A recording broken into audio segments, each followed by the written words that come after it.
Hi and welcome to Geekology. I'm David. And I'm Sven. And tonight we're going to be reviewing issue 52 and 53 of Eagle Moss's Star Trek, the official Starship collection.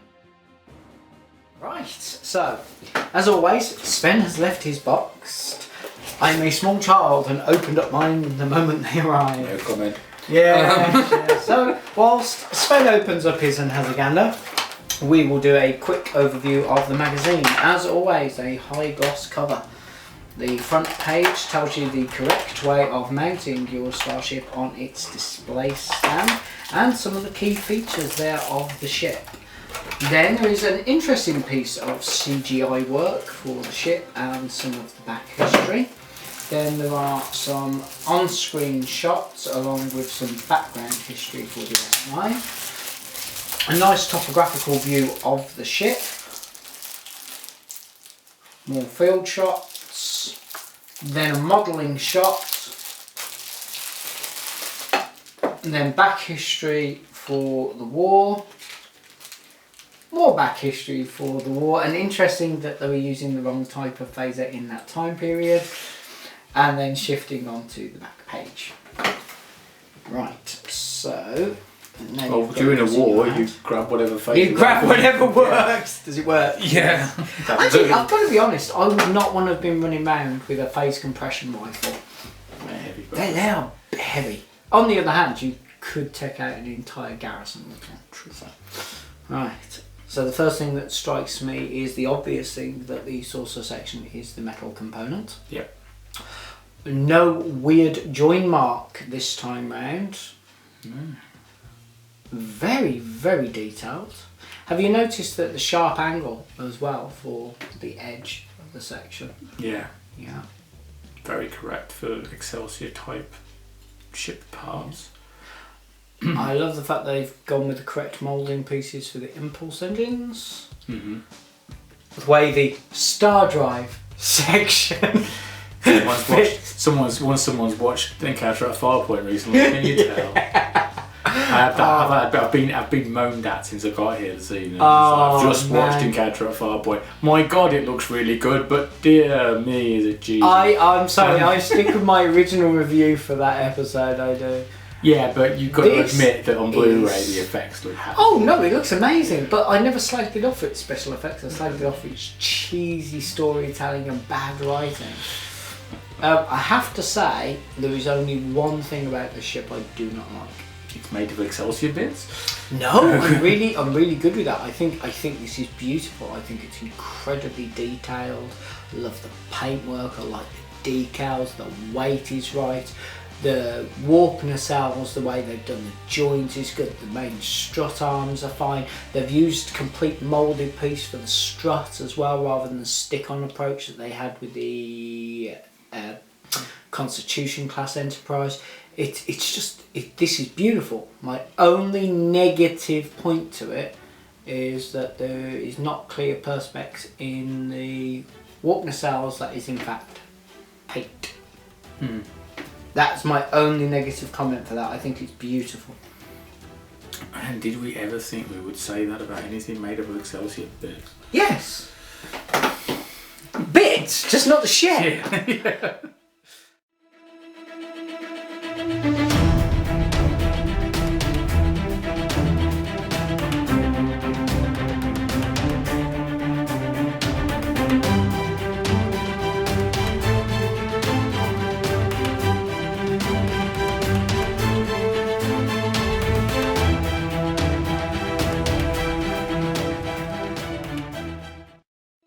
The obvious comparison for this is it's the Reliant made out of Excelsior bits, so it's very much, if they were going to do the Miranda class during the Excelsior's sort of like period, this is what it would look like essentially. Yeah, the same as Next Gen did with the Galaxy class saucer section being the Nebula class. Yeah, exactly. Now it's interesting actually that you look at that secondary hull, what there is of it, and it's gorgeous, it does scream Reliant. You can almost hear the music. You can almost hear the music. It's basically the it's the roll bar section from the Reliant, just double the size, if not bigger. But it makes you wonder, where the hell's the warp core in there?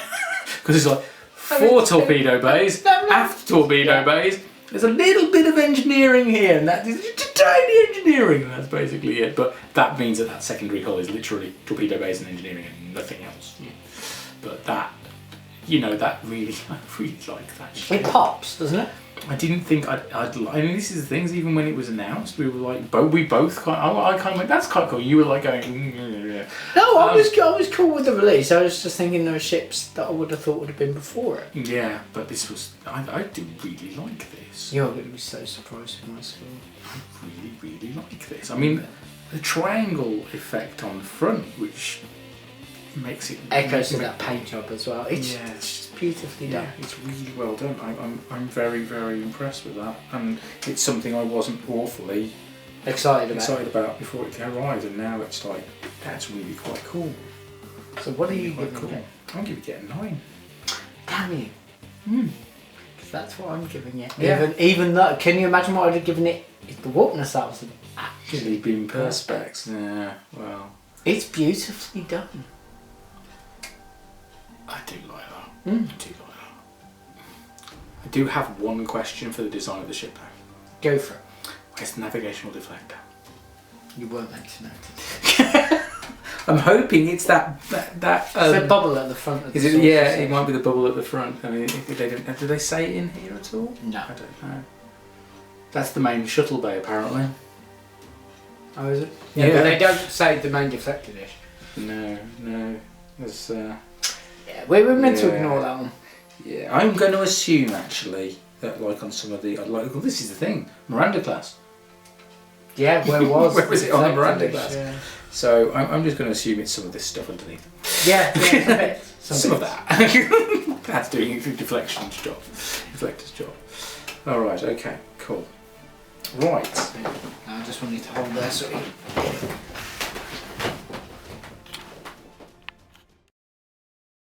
So in Eagle Moss's true fashion, shall we see how they did with the green ship? Yes. We have to have a green ship. We have to have a green ship. Okay, so... Ooh. That makes a hell of a difference. It looked very plasticky before, obviously, on plastic. But did the plastic make it look plasticky? So? Yeah, it's shocking that, but I didn't realise it was metallic. I honestly didn't realise it was metallic. Yep. So, nice CGI shot. Again with the crinkled paper. Back history for the Klingon Empire. Back history of the ship. Nice topographical view. Some interesting art concept shots. Some very interesting art concept shots. More back history about our good friend Klingons. More back history. Nice picture of Brent, by the way. Brent looking very insane. Did you Mr. Shook? Yes. Our favourite Klingon ambassador with no ridges. And then a class of ship that is very, very interesting. Steamrunner class, which appeared in old video games and appeared in things it shouldn't have appeared in, but hey, I'm not bitter. The one that probably should have been called the Thunderchild. It was. Being it's in Steamrunner class. Steamrunner class, yeah. Yeah, it should have been. That's a good joke. Yeah, but they then screwed it up when they were making first contact and gets things mixed up. Oh well. Okay, so very metallic-y looking ship. Really weird large piece of perspex slap bang there. And yet they chose paint for the second part, which is good. That's weird. The join marks are non-existent. What the hell? Oh, there is one. There's that one there. But again, it can get away as being panelling. Yeah. In fact, there's a big join line all the way down here, but it's panelling. Where? It looks like panelling. Yeah. Good. That's a join line. But oh god, it's really well hidden. Yes, you are right. It is, but it is incredibly well hidden. The detailing is phenomenal. I wouldn't say it's quite as good as say the Val d'Or. Ooh, look at the back. So pretty. They did a good job with this one. Considering this ship was designed to be as less Klingon as possible, yet still Klingon. It's awfully Klingon. But with a side order of formula-ness. There is a little, yeah.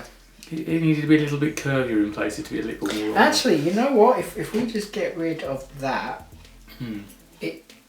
it's a firefly. Gorgeous. Detailing's nice. Accurate to the original screenshots. The weight is good. I've got no negative comments about this one.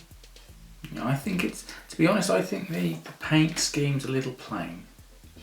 Again, with the original model. Yeah, but on the original, I mean, this is the thing, is on the original model, there is a little bit more panelling, but and slightly different colours on the feathers parts. But it's not. Did the feathering not suit you, sir? No, the feathering didn't suit you, sir. Doesn't suit me. Okay. No, problems, Kenneth. It's solid. Again, not a ship I was particularly really looking forward to. The episode itself is quite an intriguing one that it's from.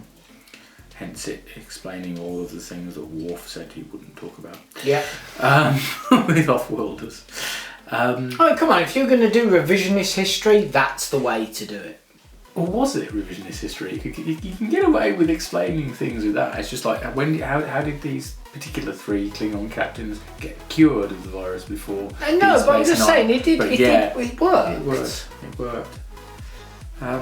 Yeah, I've no issues with that. I'm going to give it an 8. Because I'd have given it a 9 if we'd had that little bit extra panelling that's on the images. So it's slightly difficult. Yeah. Yeah, go from that. I'm going to give it. I'm going to give it an 8. If that extra slight colour variation that's on the CG images had been on the model, on the feathers, then it would have got the 9. I'm giving it an 8.5. But for a different reason. I agree with you, it would have been nice if it had that. I'm only marking it down because just there should have been done with clear perspex. Where am I looking? Just here, should have been done with translucent green perspex, not clear. Oh right, yeah. Yeah, that would have been nice. You see it in the ship shots, you don't see it on the ship, but you don't. There's nothing to redefine that section. In fact, that colour there would have worked. Yeah, would have worked there. So I'm basically just needs a little bit neon, doesn't it? I'm giving it an 8.5. It would have got the 9 if it had either one of those. If it had the feathering or if it had that piece there.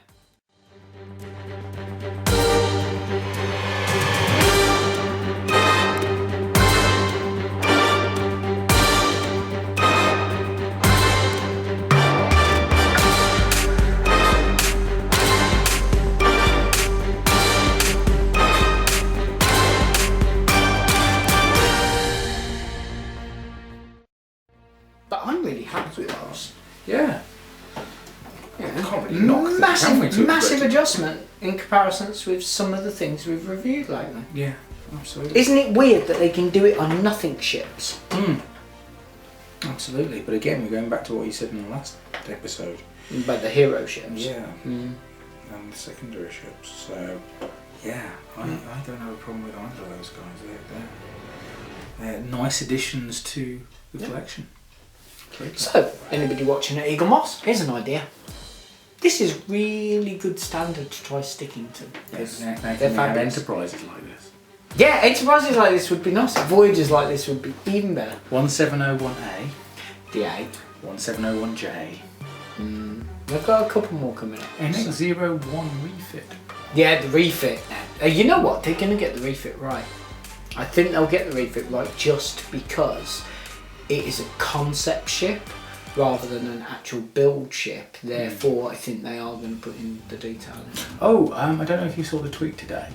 There's Ben put out Ben put out an image of the Klingon battlecruiser that was referred to as a Klingon warbird in 2009 Star Trek during the Kobayashi Maru.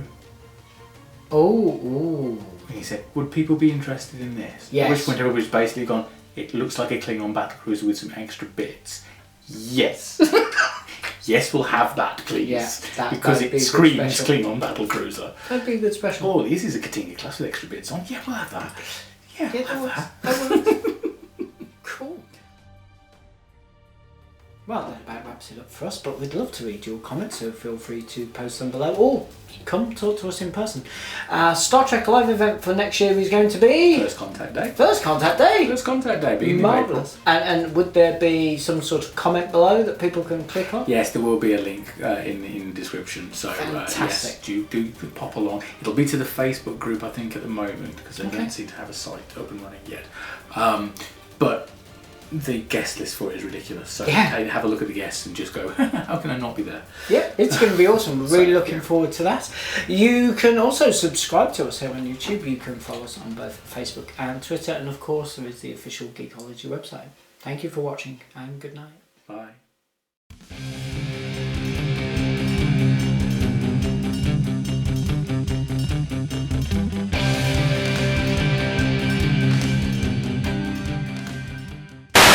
I think that about wraps it up for us, but we'd love to read your comments, so feel free to post them below. Or you could come and speak to us at our... This is not that hard. It's not that hard.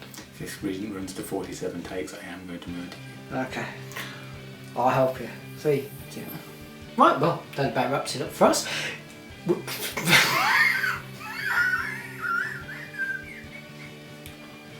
I feel like there should be a pony on the table. There should be a pony. Pony!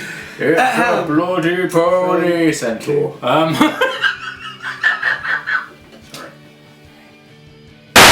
Well, that about wraps it up for us. But we'd love to read yours.